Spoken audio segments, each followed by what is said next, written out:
Wizards, Plastic Spacemen, and Rebel Princesses. This is Todd Hoffman, and you are listening to Big T and Little T, a Star Wars podcast.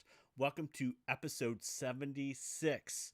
Today, we're going to be talking about season 2 of Star Wars Resistance, episode 10, Kaz's Curse. But before we get to that, I just found out through Facebook. I don't really get on Facebook too much, but one cool thing about Facebook is they have this memories thing. So it just happened to check on my phone today, and can you believe it?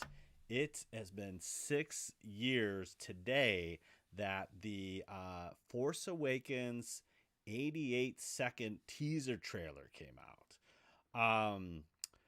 Yeah, I probably watched this thing like 1,000 times. I was so stoked to see some new Star Wars. And it was really cool. I believe it was during a Monday night game or something like that, if I'm not mistaken. And yeah, it was a teaser trailer, and it was crazy cool. And I remember watching that with Trent, and just being so stoked for Star Wars. And I probably, after we watched it, probably watched it another bazillion times on YouTube and all that stuff. So yeah, it's crazy that it's been 6 years. I just remember there was such a buzz about it because it's the new Star Wars, and we were going through a 10-year drought at the time. It's a shame looking back on it that it didn't end up the way we all thought it would, but that initial those initial couple trailers, like there was like three big trailers, right? So there's the teaser trailer, which, have you felt it? It's been awakening. And then you had that kind of cool San Diego Comic-Con one where it was like a little behind the scenes. And that's where Mark Hamill says something like the fact that like everything's but changed, but nothing's changed.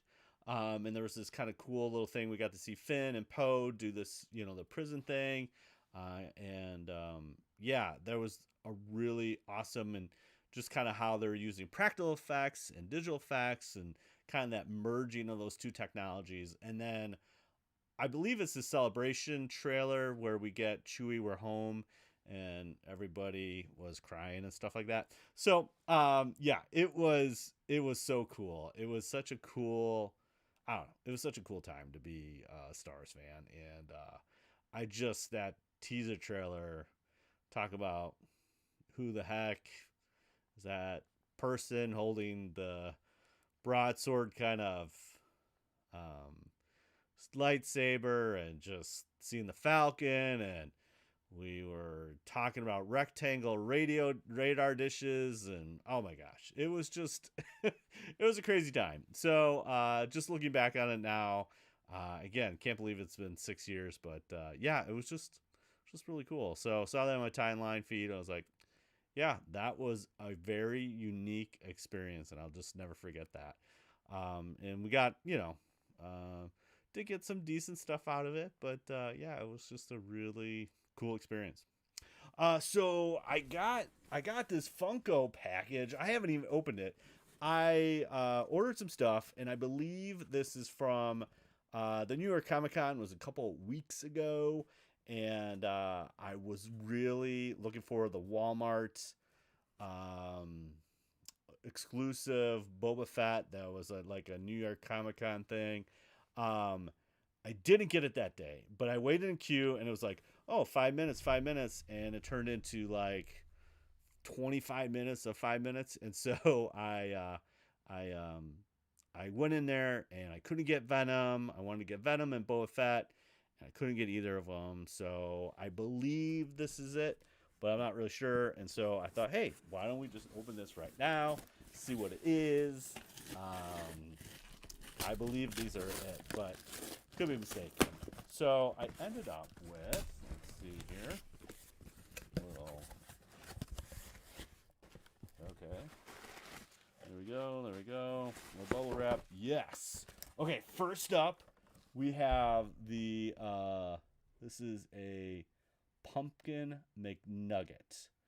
Uh, there's like four. There's a Rock Out Ronald McDonald, Cowboy McNugget, Fire. There's a lot of this, but this has that cool sticker, limited edition, New York Comic Con. It's pretty cool. It's like, again, I don't know. It's just fun. It's a fun little holiday thing. So yeah, I got this because I was desperate. I'm like, hey, I'm already in the queue. Might as well get something. Okay, and then I have never got any of these, but this is a soda rocket can. Let me hold this up here. If I can, there we go. So it is a Funko Soda collectible Rocket the Raccoon, limited edition, 10,000 pieces. It's pretty cool. So here's what he looks like on the back side there. Rocket the Raccoon, Guardians of the Galaxy Volume 2. The collectibles inside. Okay, cool. I just think it's kind of a cool little thing, a pop can that is not a pop can, and you have a Funko inside the pop can. Yeah, it's kind of cool. So that is another. It's cool packaging. They got me. Funko got me. I don't know. It's pretty cool. Yeah. So there you have it. A little soda can, and then a McNugget. Pretty cool.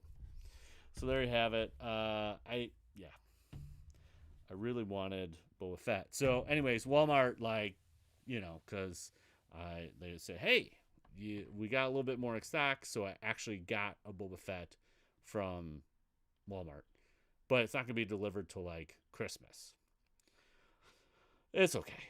I'm okay. It's okay. It'll be fine. I ordered two, one for me, one for Trent, because that's, I gotta do that. And if I got like a new one, it'd be like, why did you get me one? I'm like, dude. So it'd be perfect for Christmas. So, but he's got the hood off. He's got the Scarface. He's got the graffiti stick, and he's got the. It's kind of like the first look we see in episode 1 of season 2 for Mandalorian. So there you have it. That was pretty cool. So yeah. Oh, and if you're not reading Ronin, the Star Wars Vision books, you have to read this book.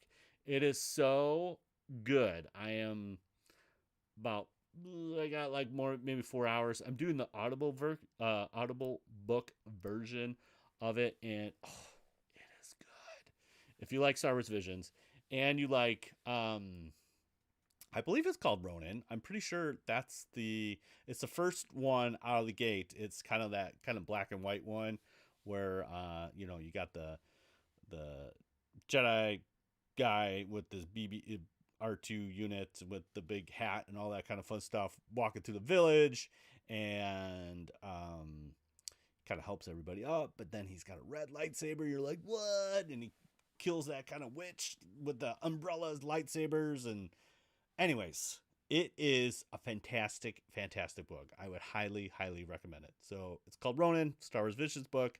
I believe it's by Emma Condon, if I'm saying that right. Have to check it out. It is the bee's knees. I don't know what the kids say today. It is such a refreshing book. Have to check it out. So highly recommend it. All right, so here we go. Let's see what we got going on today. So we are going to jump into season 2, episode 10, Star Wars Resistance. Let's read the official title. It says, after a pirate places a curse on Kaz, matters become worse when Colossus enters the Guavian Death Space. So the Guavian Death Gang, if you're not familiar, this is also a Force Awakens reference. And so Kanja Club and the Guavian Death Gang are the two parties that are after Han Solo and Chewie. And as Han and Chewie meet up with Finn and Rey, they're in this big freighter thing, and they had just captured the Falcon, yada yada yada. And so he is bringing Rathtars in for King Prana or something like that. And the Guavian Death Gang are the ones with kind of the red circle, kind of stormtrooper looking fit. They got a helmet and like a red circle in the middle. They got a very cool look. And Balatik, I think, is the leader of the Guavian Death Gang. He doesn't have a red mask. Don't ask me why, but it's probably because he has a speaking part. These are logistics of movies and stuff like that. But anyways, the Guavian Death Gang have these kind of cool ships. We'll get into it in a minute, but they have these cool ships that kind of look like Darth Maul Sith infiltrator from Phantom Menace. They got that kind of same kind of shape.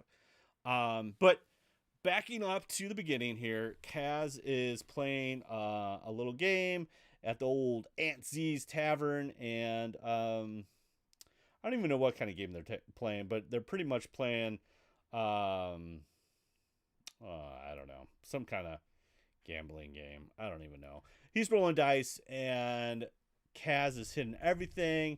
He's getting credits. He even gets a stormtrooper boot, and he even throws a blind roll, and he gets more credits. And there is a Trashendan. That's a Basque, the lizard dude. I think it's Leo's is the one that, and he's got a kind of cool look. He is the samurai stormtrooper, so he has stormtrooper armor. He has like a kind of like a samurai helmet, but he didn't have his helmet on, and he puts a curse on Kaz, a Transhoden curse. I don't know, So he is not happy with Kaz with all his winnings, and he puts a curse. Of course, this freaks out Nico. Nico's like, "Oh my gosh, you're cursed! I have a friend that's cursed." And so it's like Kaz is like, "It's fine, bro. It's all good." As soon as they enter the corridor, though, the light starts to flicker, and Kaz is like, "It's no big deal. This happens all the time." And no, it is. And then it explodes. It's like a halogen light. It like explodes, and Nico's like, "Oh my gosh, no!" And he's like, "It's fine." Kaz is kind of just blowing it off. The next thing is that I think they go get something to eat, and Kaz is like, or Nico's like, "I am not going to get anything with you to eat because it'd probably be cursed." So they try to get something to eat. Nico gets his bowl, but then Kaz goes to get his bowl, and they're all out of food. So it's like no big deal. So they're kind of looking around, and Kaz kind of walked away, forgot his money.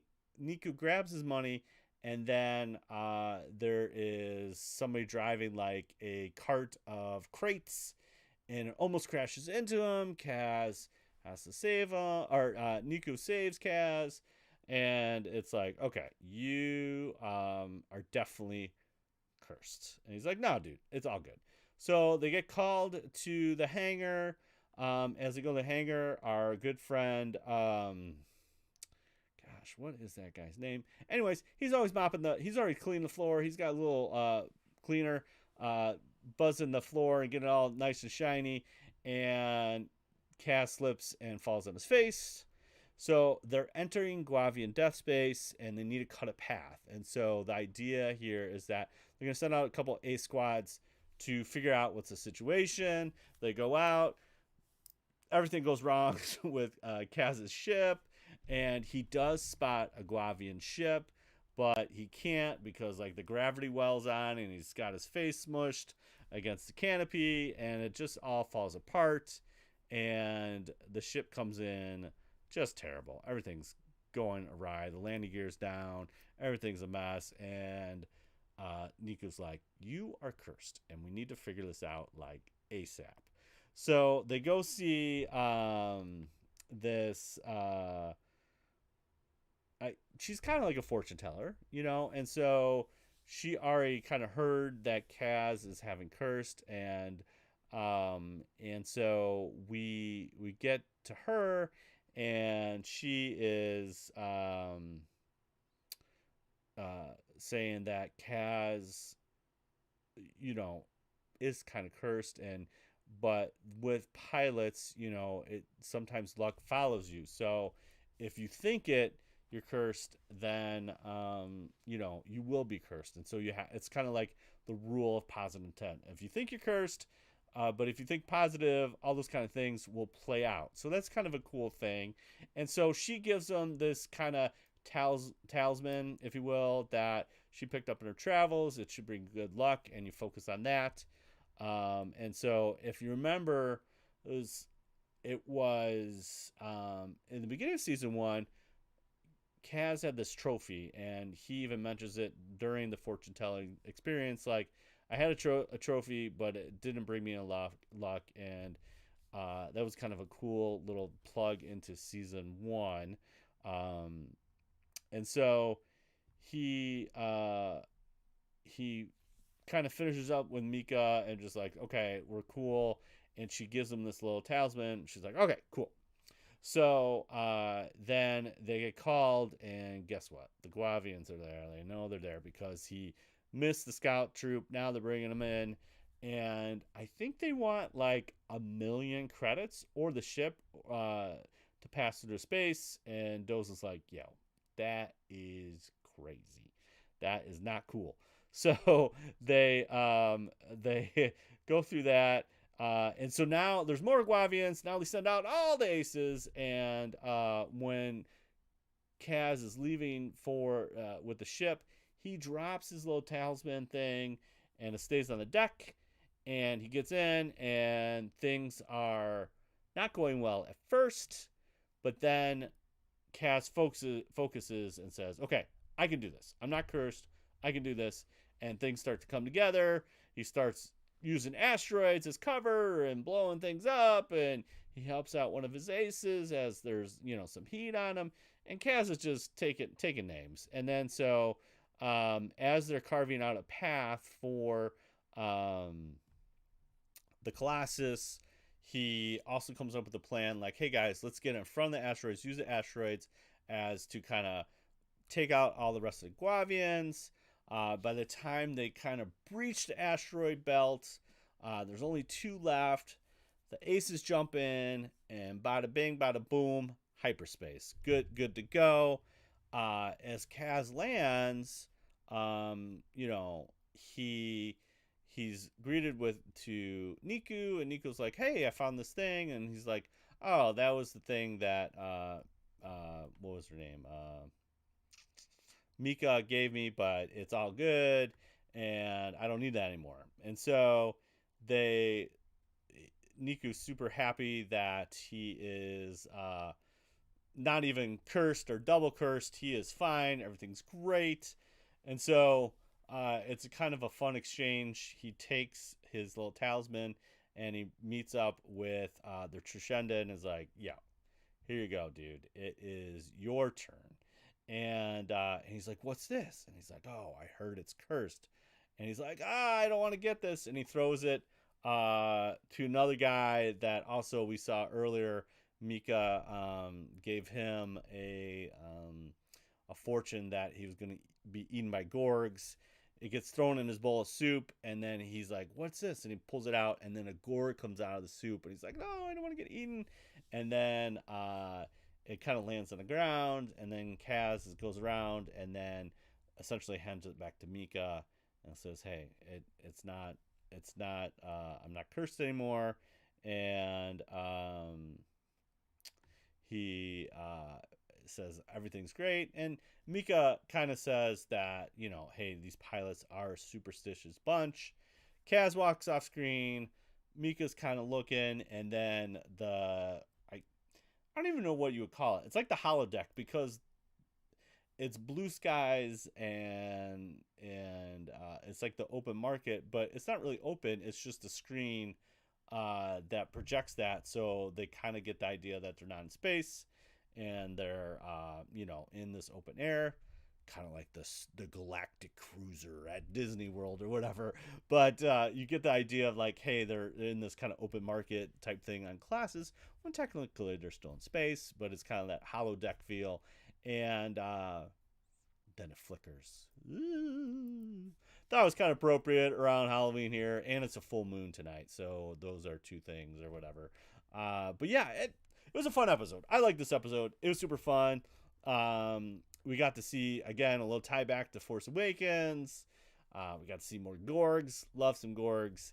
And yeah, it's just, I think this is a fun, lighthearted one, but also a good. You get a good idea of, like, is it really curses? No, but there it could be. Sometimes you do get in a rut, and sometimes, and that's what Kaz was originally saying. It's just coincidence, but then it rolled into, oh man, I'm cursed, and believed the double curse and all that kind of stuff. So, anyways, it was. I really did enjoy this, and so yeah, I would recommend it if you're watching through. Again, this is my first time through, so haven't seen any Resistance, but this is my first time through with season 2 here, and it's going well. I enjoy it very much, except like one episode so far in season 2. But there you have it. That is Kaz's Curse. Very cool, very cool. So I don't know if we're on a rating system, so 4Ts. I don't know, four Ts or whatever.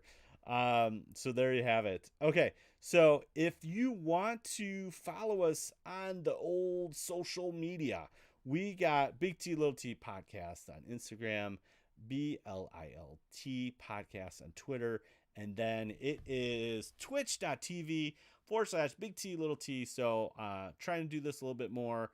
So you can catch us out here first, and then everything else will follow after that. Hey, we got some stickers, so we want to hear from you. So if you comment, tweet, rate us on Apple Podcast, or email us at bigtlittlepodcast@gmail.com. If you're following our watch through and you're doing a rewatch, definitely let us know what you thought of Season 2, Episode 10, Kaz's Curse. Or if you have a Star Wars question, please drop that. Or, hey, what was your experience about that teaser trailer? Do you remember that? Oh my gosh.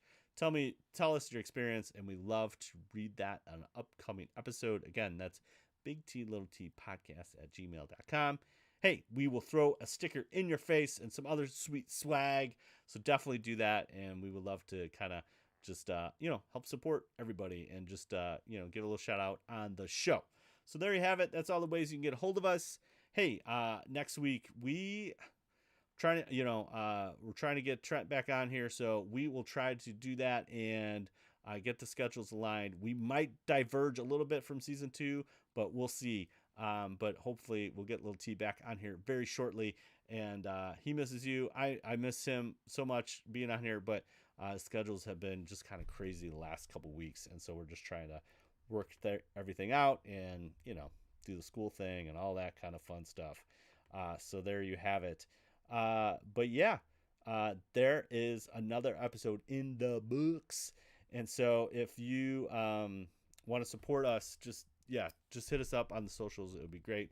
And we love that interaction there. So anyways, we always end the episodes with this: truly wonderful. The mind of the child is